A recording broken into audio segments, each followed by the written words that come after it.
यहां पर हम क्या करेंगे, डिफॉल्ट कंस्ट्रक्टर का डिफॉल्ट वेरिएबल का यहां पर यूज करेंगे। जैसे y है, हमें y की वैल्यू नहीं पता, तो हम कोई भी एक वैल्यू यहां पर डिफाइन कर देंगे कि जिस कंडीशन में हमें y की वैल्यू ना मिले तो कोई भी एक वैल्यू हम यूज कर लें, फॉर एग्जांपल 10। तो ये एरर यहां पर खत्म हो जाएगा।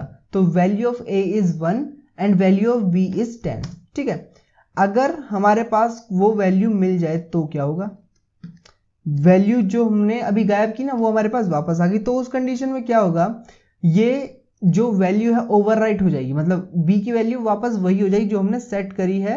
तो जो डिफॉल्ट वैल्यू है वो यूज नहीं होगी। डिफॉल्ट का मतलब जब अवेलेबल ना हो सिर्फ तभी यूज होगी। ऐसा नहीं है सिर्फ दो वेरिएबल के साथ काम करता है, आप दो से ज्यादा वेरिएबल भी ले सकते हैं। आर्ग्यूमेंट बढ़ा लेते हैं, यहाँ वेरिएबल बढ़ा लेंगे, जैसे कि वेरिएबल c कर दिया, आर्ग्यूमेंट z कर दिया, और z का भी एक डिफॉल्ट आर्ग्यूमेंट दे दिया 20। ठीक है, अब यहां पर क्या करेंगे, इसी तरह यूज कर लेते हैं, ऐसे रहने देते हैं सब कुछ, और यहां पर डेटा में भी बढ़ा देते हैं जो हम प्रिंट कर रहे थे, value of c is c।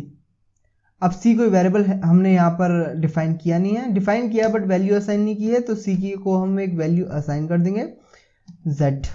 ठीक है, तो आई होप सब चीज सही हुई है। तो इसे रन कर लेते हैं। Value of a is 1, value of b is 2, value of c is 20। ठीक है, तो कंस्ट्रक्टर ओवरलोडिंग की अगर जरूरत नहीं है तो हमें कोई जरूरत नहीं अपने कोड को बार बार रिपीट करने की, हम डिफॉल्ट आर्ग्यूमेंट्स के थ्रू भी अपना काम चला सकते हैं। इसका मतलब ये था, देखा।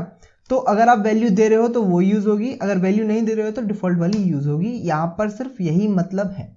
मैंने आपको एक प्रोग्राम बनाकर दिखाया ताकि आपको बहुत अच्छे से समझ आए कि यहाँ आर्ग्यूमेंट से क्या मतलब है, डिफॉल्ट से क्या मतलब है, डिफॉल्ट का यहाँ पर रियलिस्टिक मीन्स क्या बैठ रहा है। तो वीडियो पसंद आई हो तो लाइक करो, हमारे कंप्लीट कोर्स को चेक जरूर करना, और भी कोर्सेज चल रहे हैं तो उन्हें भी चेक कर लेना।